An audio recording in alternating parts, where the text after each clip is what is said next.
Episode 1: The Gift and Curse of the Heyoka Empath. Welcome, friend. If you found your way here, perhaps something inside you has been tugging at the edge of your attention. A quiet knowing, a feeling that you are both made for deep connection and yet often feel out of place in the world. Tonight, we'll sit together with that feeling. We'll give it a name, and we'll explore its shape with gentleness and respect.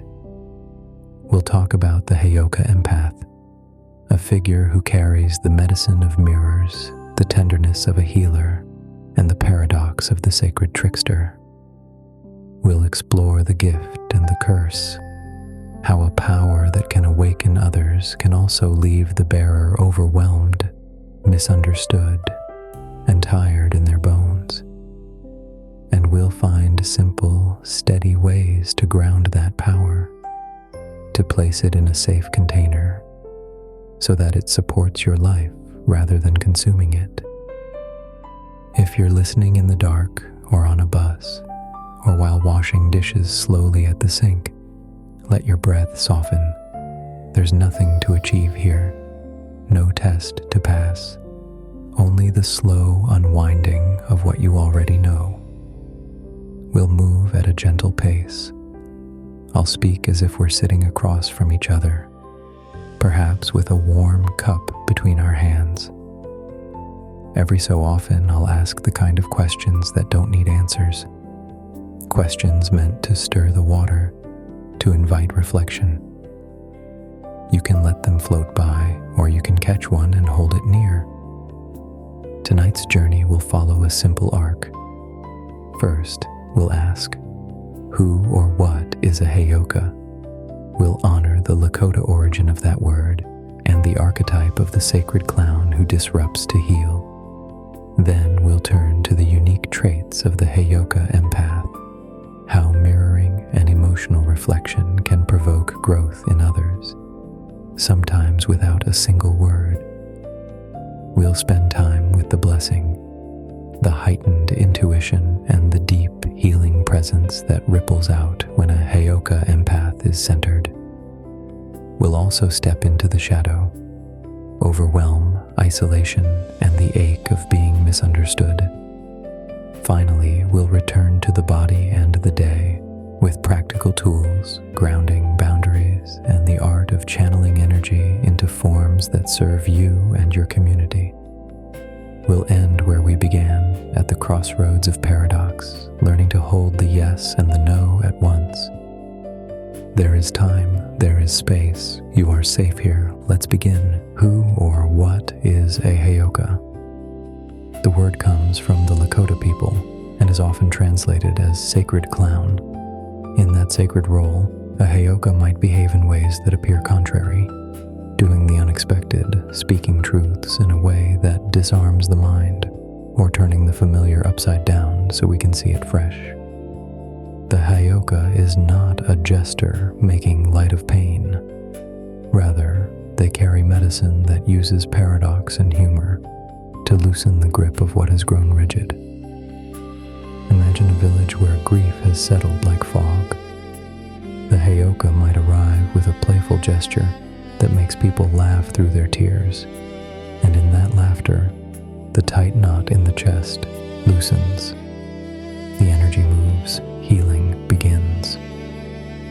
Over time, the word Heyoka has also been used in the language of spiritual communities and deep psychology to describe a certain kind of empath, someone who reflects the emotional world of others back to them, often with startling clarity. A Heyoka empath doesn't simply absorb feelings. They mirror, they invert, they challenge, they catalyze. Their presence can bring hidden dynamics to the surface like a clear pond revealing the shape of the stones beneath. Sometimes the pond is calm. Sometimes the surface ripples. Either way, something becomes visible that wasn't visible before. Have you ever noticed how people tell you things they don't tell anyone else? How strangers confess at bus stops? How friends come to you in crisis, not because you have all the answers, but because your presence unlocks the courage to face their own. Have you felt the strange magnetism of being both a refuge and a provocation? Comforting, yes, but also somehow inviting others to tell the truth. These are traces of the Heyoka current. It's not a club to join, not a label to boast. It's a way that energy moves through a human life. And if that life is yours, it deserves care. Let's talk about traits. The first is mirroring. This is not mimicry, it's resonance. Like a tuning fork placed near a vibrating string, a Heyoka empath picks up on emotional frequencies and vibrates in sympathy. But here's the unique twist. The Heyoka mirror doesn't just reflect. It often flips the image or exaggerates a pattern so that the truth becomes undeniable. If someone avoids conflict, they may find themselves irritated by the Heyoka's gentle insistence on naming what's real. If someone hides their pain behind smiles, they may suddenly feel the urge to weep in the Heyoka's presence, surprised by the relief that follows. It's as if the mirror says, "Look, not to shame you, but to free you." And when seen with compassion, the seeing itself can heal. A second trait is emotional reflection that provokes growth. The Heyoka current has a way of stirring what is stuck, not by preaching, not by laying out a step-by-step guide, but by being, by listening, by asking a simple question at just the right moment. The question might be as soft as, "How does that feel in your body?" Or, "What would it cost to keep pretending?" These are not knives. They are keys, and when the lock turns, a door opens in someone's life. A third trait is paradoxical wisdom, the ability to hold opposites without splitting apart. Heyoka empaths understand that joy and sorrow share a root. They can laugh at a funeral without disrespect, seeing how love and grief are two hands of the same prayer. They can be steady in storms because they know storms pass. They can be humble while also carrying power because they don't mistake power for self-importance. In psychological language, this is integrative capacity, the willingness to include, reconcile, and transform. In spiritual language, it is the path of the heart, which refuses to exile any part of life. Now, the blessing. When the Heyoka current is balanced, the intuition feels like a river that knows where it's going. You sense beneath the surface, picking up subtle cues, the way someone's voice tightens when they say, "I'm fine," the way a room contracts around an unspoken tension. You may get flashes of insight, not as visions with trumpets, but as quiet certainties. This is the conversation we need to have. This is where the pain hides. This is the next right thing. There is a deep healing presence that arises here, a warmth that others feel even if they can't name it. Sometimes it looks like sitting in silence while someone unravels, trusting that the unraveling is sacred. Sometimes it looks like a well-timed joke that breaks a spell. Sometimes it looks like naming the pattern clearly and kindly, creating a bridge from confusion to clarity. When the Heyoka is centered, people leave your company lighter, more themselves. Rooms breathe easier, decisions grow clearer. The blessing is not just for others, it also touches your own life. Your inner child, once ignored, begins to feel protected. Your creative impulses, writing, dancing, cooking, building, turn into channels for the energy you carry. You find that you don't have to solve everything. You only have to be faithful to the truth you sense and act from love. But every blessing casts a shadow when it's untended. The curse of the Heyoka empath is not moral failing, not punishment. It's the natural cost of carrying more signal through a sensitive system than the system can process at once. Overwhelm arrives like a tidal wave. Isolation can follow, because when people are catalyzed around you, they may blame you for their discomfort. Misunderstanding can cling like fog. Why do you make everything so intense? Why do people react to you like that? Why do you always see what others don't? Picture this. You're at a gathering and you feel the emotional weather shift, the subtle friction between two people, the unspoken boundary someone's about to cross, the quiet loneliness in the corner. Your body starts collecting these frequencies.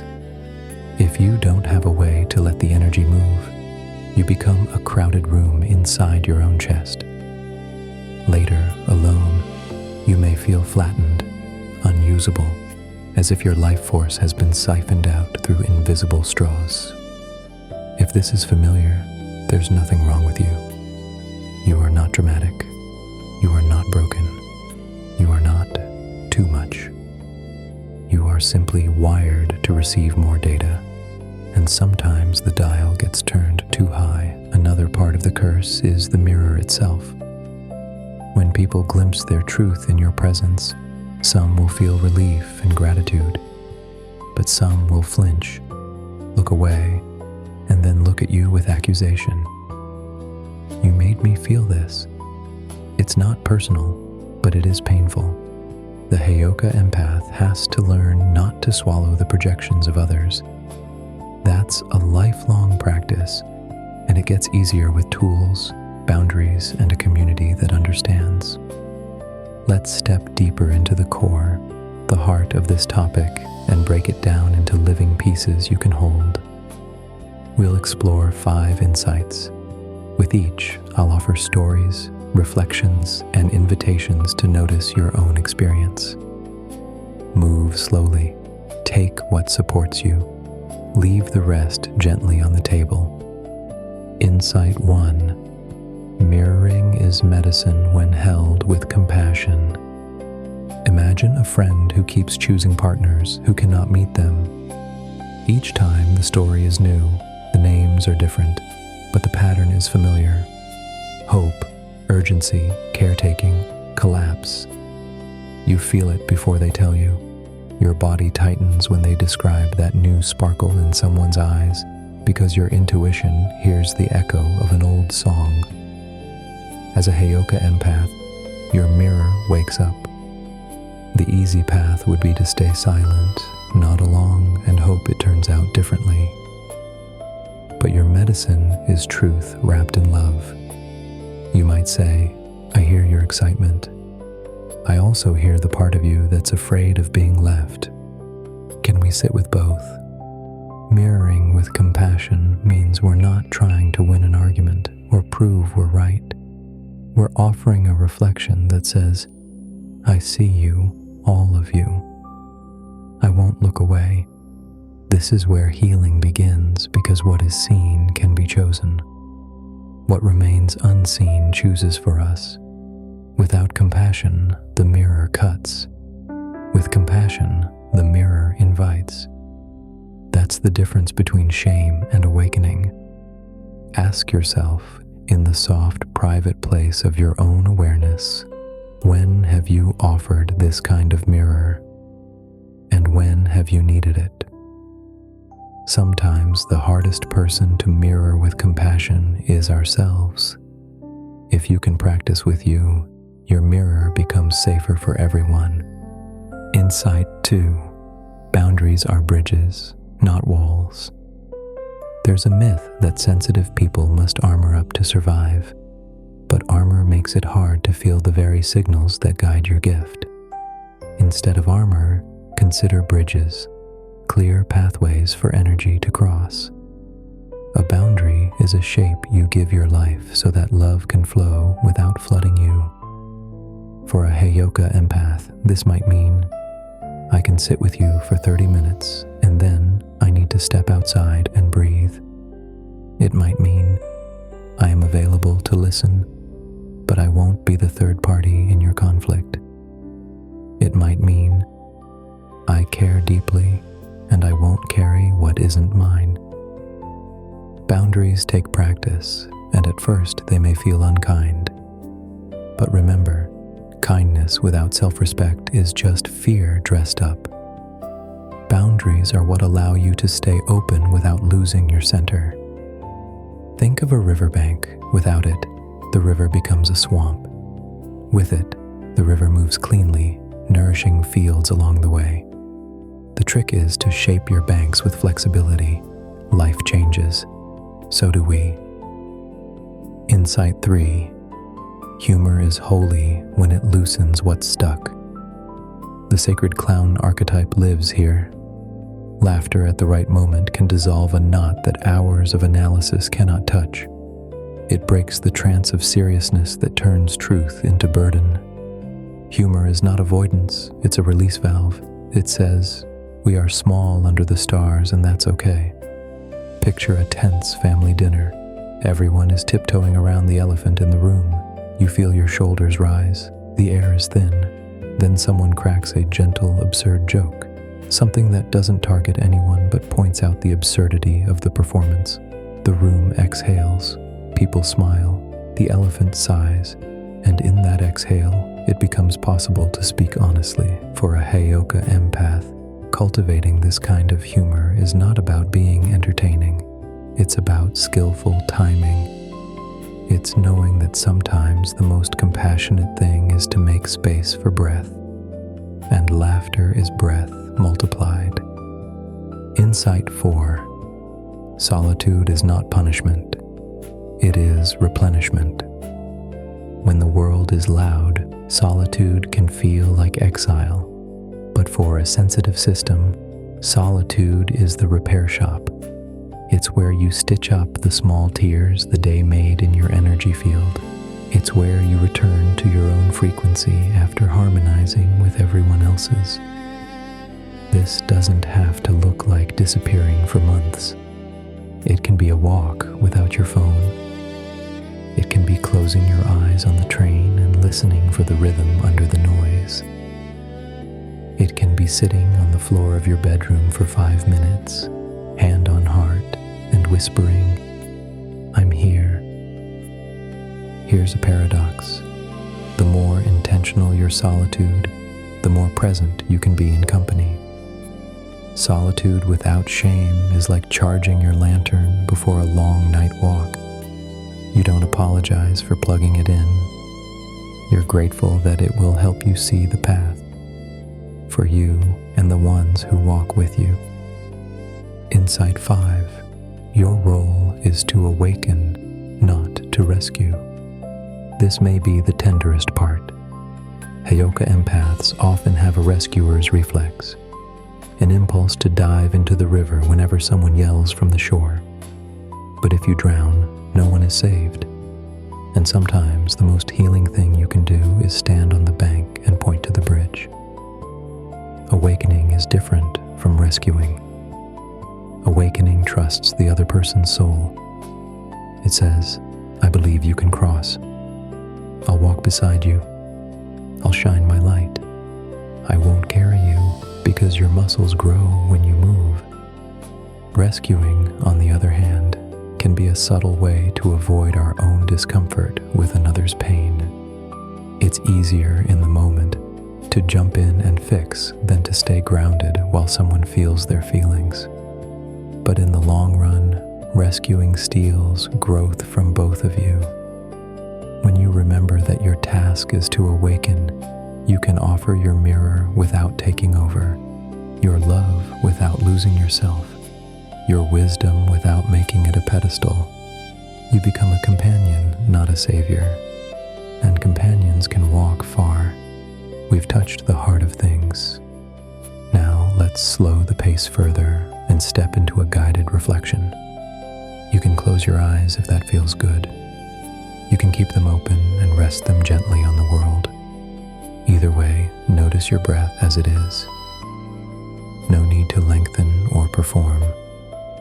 Let the body be the teacher. Feel the weight of your body where it meets the chair, the bed, the earth. Notice the points of contact, the tug of gravity, the way your skin meets fabric, the quiet hum under everything. If you like, bring a hand to your heart or your belly. Feel the warmth of your own palm. Feel the subtle echo under your hand, like waves returning to shore. Imagine softly, without strain, that you are standing before a clear lake at night. The moon is high, the water is still. This lake is your inner mirror. You can see yourself not as others judge you, not as your fears whisper, but as you are, wide, deep, and quiet. On the surface of the lake, you see moments from your life where your Heyoka nature stirred. Someone laughed and cried with you at once. Someone told the truth they had been avoiding. Someone became angry at you for seeing too much. Someone thanked you years later for a single question that changed their path. Let the images rise and fall like fireflies. You don't have to catch any. Just watch the light. Now imagine that the wind picks up and the lake's surface ripples. This is overwhelm. This is too much. The images blur, the reflections fragment. In the old days, maybe you blamed yourself for this, told yourself you should have been stronger, quieter, smaller. Tonight, offer yourself a different story.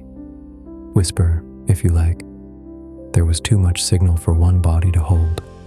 I was doing my best. I learned from it. See the shoreline now. Your boundaries. See how the bank curves around the water, holding it with kindness. There are openings in the bank, little inlets where streams enter and exit. This is how energy moves through your life when your boundaries are clear. Nothing gets trapped. Nothing spills without your consent.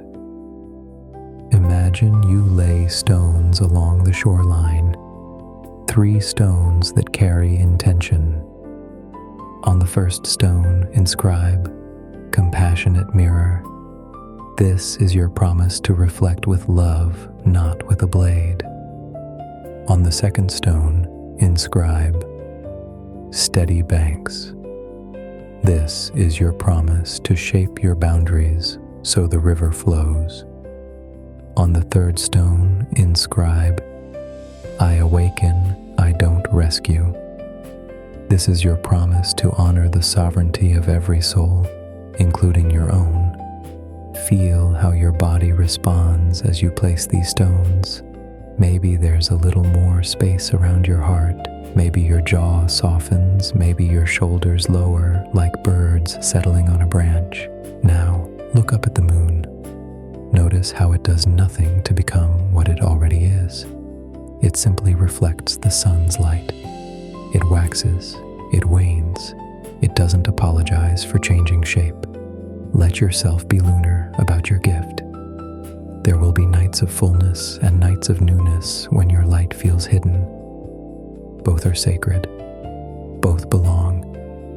If you like, take one slow breath for each stone, one for compassion, one for boundaries, one for awakening. As you exhale, imagine the wind stills and the lake grows calm again. This calm is not empty, it's full of life. When you open your eyes later, carry a drop of that lake behind your ribs. Let's return with practical tools. Simple, grounded ways to tend the Heyoka flame without burning your own house down. We'll take our time, and you can adapt each practice to your reality. These are invitations, not rules. First, grounding. This means giving your energy a place to land. Overwhelm often escalates when energy has nowhere to go. Try this. At the start and end of your day, notice 5 things you can physically feel. Feet on the floor, air on your skin, the support of a chair, the weight of your clothes, the temperature on your face. Naming 5 sensations out loud, if you're alone, can be surprisingly stabilizing. If you're in public, you can do it silently. The point is to come back into your body, into what is immediate and real. Another grounding practice: touch a living thing with intention, a houseplant, a pet, the bark of a tree. Let your hand rest longer than usual. Imagine your excess energy flowing down into the earth, not as waste, but as compost. Your overwhelm becomes tomorrow's soil. If you prefer movement, try a slow walk where your attention rests in the soles of your feet. With each step, visualize a cord dropping gently from your spine into the ground like a root. You're not tethered. You're connected. Second, boundaries. We talked about them as riverbanks. Let's make them concrete. You can choose a phrase that becomes your friendly guardrail. Something like, "Let me consider and get back to you." This creates a pause between someone's need and your response. In that pause, you can check your capacity. Another boundary phrase: "I'm here to listen, and I can't give advice on this." Or, "I have 10 minutes to listen fully." Or even, "I care about you, and I'm not available for this right now." These phrases are not doors slammed. They are doors with hinges, opened and closed by your hand. A practical boundary ritual. Keep a small object, a ring, a bracelet, a stone in your pocket that you touch when you feel yourself getting pulled out of center. Let that touch be a signal. Return. Over time, your nervous system will associate the object with the sensation of coming home to yourself. Third, channeling energy positively. The kind of sensitivity you carry is a current. It wants to move. If it has nowhere to go, it turns on you. Give it rivers. Create a daily practice that is yours, even for 10 minutes. It might be journaling, the honest kind where you write the sentence you're avoiding first. It might be drawing, even if you think you can't draw. It might be singing in the shower, a humming that vibrates your chest until the static dissolves. It might be a creative project that makes your hands busy, kneading dough, planting seeds, stitching fabric, building a tiny shelf. These aren't hobbies as distraction. They are conduits for the excess charge. They transform the electricity of empathy into form. If you're drawn to structured channeling, consider a simple, daily mirror practice with yourself. Sit for 5 minutes. Ask, "What truth am I avoiding?" Then say out loud, "I can bear this truth." Feel your body when you say it. Don't force the answer. Sometimes the question is the treatment, and the answer arrives later, disguised as a well-timed conversation or an intuitive nudge. Fourth, relational rituals. Because much of your gift is relational, building sturdy rituals around connection helps. Before a difficult conversation, you might place your hand on your heart and say, "I only carry what is mine." Afterward, wash your hands slowly as if rinsing off energies that don't belong to you. This can be literal water or a dry, symbolic brushing of your arms. When you notice someone projecting onto you, imagine a translucent shield, permeable to love, impermeable to blame. You don't need to picture steel. Think of sunlight on water. The projection hits and it scatters, leaving you cool and clear. Fifth, nourishment. The nervous system of a Heyoka empath burns fuel. Food, sleep, breath, music, daylight. These are not luxuries, they are anchors. Build small, repeatable acts of nourishment that fit your life. A glass of water before coffee. A minute of fresh air before checking your phone. A favorite song before hard tasks. A bedtime routine that tells your body, "We're powering down." Over time, these anchors make you more resilient so that the waves of the world rock you without capsizing your boat. Let's weave these tools back into daily scenarios so they live beyond the page. You're in a conversation where someone's pain is heavy and you feel yourself starting to float away from your body. Grounding. Feel your feet. Press your toes inside your shoes. Boundary. I have 5 more minutes and then I'll need to pause. Channeling. Later, you sketch the feelings as shapes and colors, letting the page carry what your chest was holding. Nourishment. You drink water and stand in sunlight for 3 breaths. This is how a moment becomes manageable. Another scene. You sense that your humor could shift a tense dynamic, but you're afraid it will be taken the wrong way. Pause. Listen for the rightness. Is this humor punching down or is it lifting? If it's lifting, try something small and kind. An observation about yourself that lowers the temperature, or a gentle exaggeration that points out how everyone is tiptoeing. Notice the exhale. If there is none, let silence be your friend. Not every room is yours to rearrange. That, too, is a boundary. One more. You're tired, and someone you love asks for help. You want to say yes because you always say yes. You try the phrase, "Let me consider and get back to you." You check your body. You remember that rescuing is not awakening.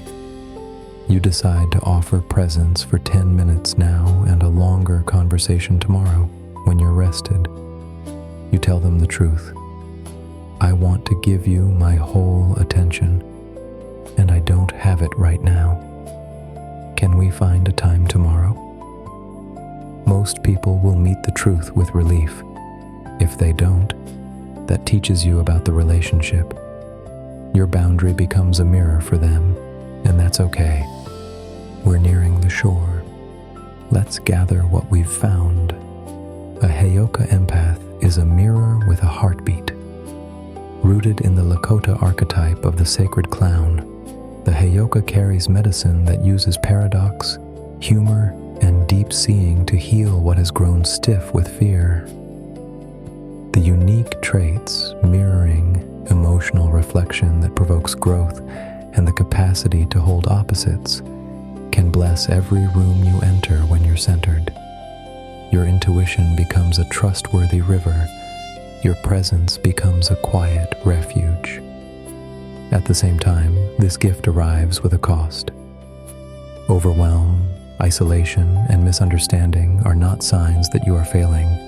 They are signals to slow down, to tend your banks, to step out of rescuing and into awakening. Practical tools help, grounding your body, shaping your boundaries, channeling energy into creative and tangible forms, weaving humor and solitude into your days, and nourishing your nervous system as if it's sacred, because it is. Before we close, let's practice 3 gentle takeaways you can carry into the next 24 hours. First, choose a daily touchstone of grounding. It can be as small as feeling your feet for 10 seconds before you stand up. Mark it in your mind as return. Second, choose one boundary phrase that feels natural to your mouth. Practice it out loud until it becomes a friend. Third, choose a channel, a journal page, a voice memo, a sketchbook, a kitchen counter for kneading dough, and promise it 10 minutes this week.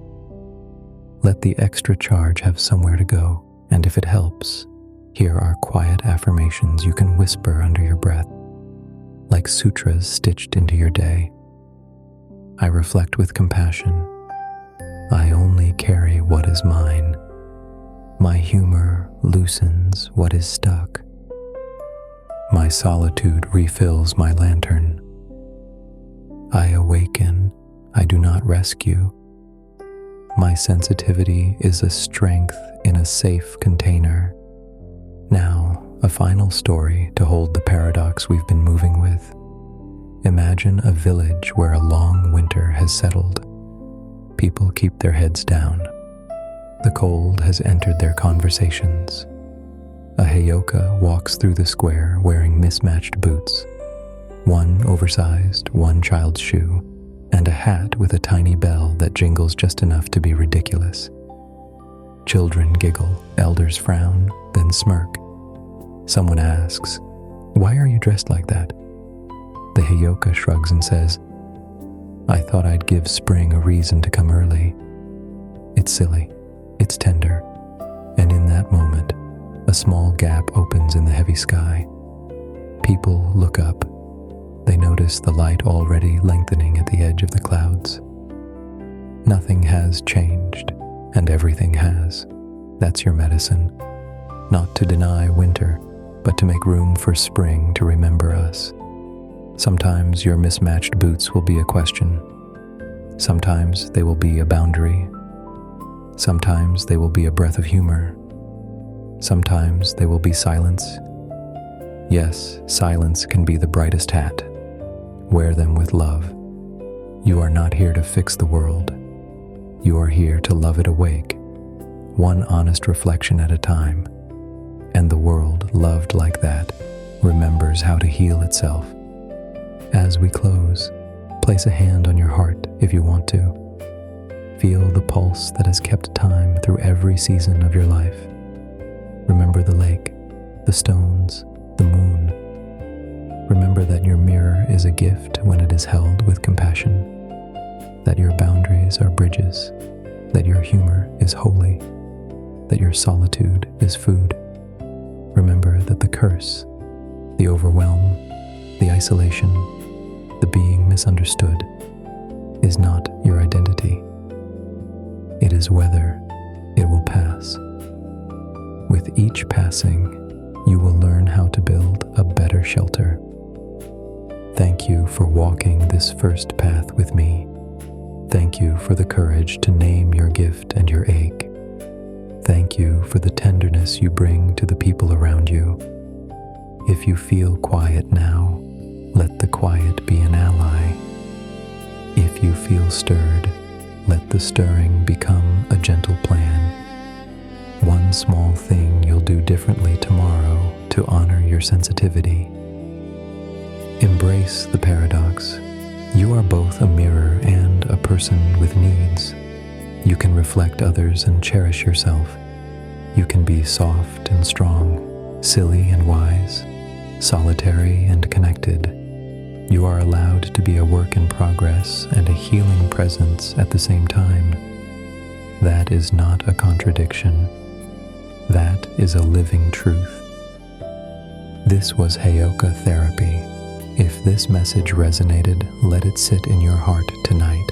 We'll meet again in the next session.